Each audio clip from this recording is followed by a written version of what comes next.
Municipal ఎన్నికల ప్రచారానికి చివరి రోజు కావడంతో సిద్దిపేట జిల్లా హుస్నాబాద్ మున్సిపాలిటీలో పార్టీ అభ్యర్థులకు మద్దతుగా మంత్రి పొన్నం ప్రభాకర్ విస్తృతంగా ఎన్నికల ప్రచారం నిర్వహించారు. వార్డులోని ప్రధాన కూడళ్ల వద్ద ఏర్పాటు చేసిన సమావేశాల్లో మాట్లాడారు. హుస్నాబాద్ ప్రాంత ప్రజల వైద్యం కోసం చుట్టూ ఉన్న జిల్లా కేంద్రాలకు వెళ్లకుండా హుస్నాబాద్ ప్రభుత్వ దవాఖానాను 6 అంతస్తులతో అన్ని సౌకర్యాలతో నిర్మిస్తున్నామని ఈ సందర్భంగా మంత్రి తెలిపారు. హుస్నాబాద్ లో అభివృద్ధికి అడ్రస్ గా తీసుకుపోయే విధంగా పనులు జరుగుతూ ఉన్నాయి.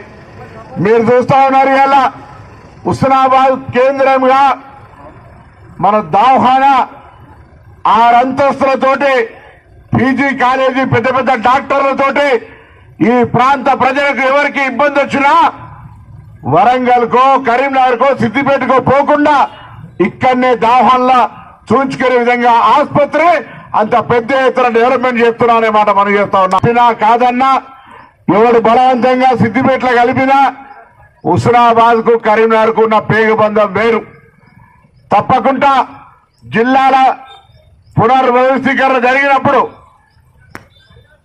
హద్దులు మార్పులు జరిగినప్పుడు హుస్నాబాద్ కరీంనగర్ లో ఉంటది అనే మాట సందర్భంగా మనం చేస్తా ఉన్నాం.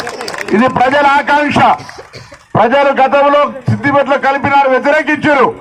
ఇవాళ కరీంనగర్ లో కావాలని కోరుకుంటారు. కాబట్టి దానికి అనుగుణంగా హుస్నాబాద్ ను కరీంనగర్ లో కలిపే బాధ్యత కాంగ్రెస్ ప్రభుత్వంది అనే మాట మనం చేస్తా ఉన్నాం.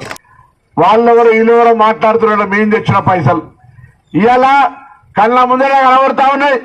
ఎల్లమ్మ చెరువు పోయి చూడండి, దవాఖాన పోయి చూడండి, కరీంనగర్ రోడ్డు చూడండి, ఇవాళ ఇంజనీరింగ్ కాలేజ్ పనులు చూడండి, ఏటీసీ చూడండి, అదే ఎల్లమ్మ చెరువు, కొత్త చెరువు, పల్లె చెరువు, ఈ విధంగా అక్కడ ఉండబడే ఇండస్ట్రియల్ పార్క్ ఇవన్నీ కూడా జరుగుతూ ఉంటుంటే ఇవాళ ఇన్ని పనులు జరుగుతుంటే బర్దాష్ అంటే వాళ్ళు చూసి జీర్ణించుకోలేక ఏది పడితే అది మాట్లాడుతారు.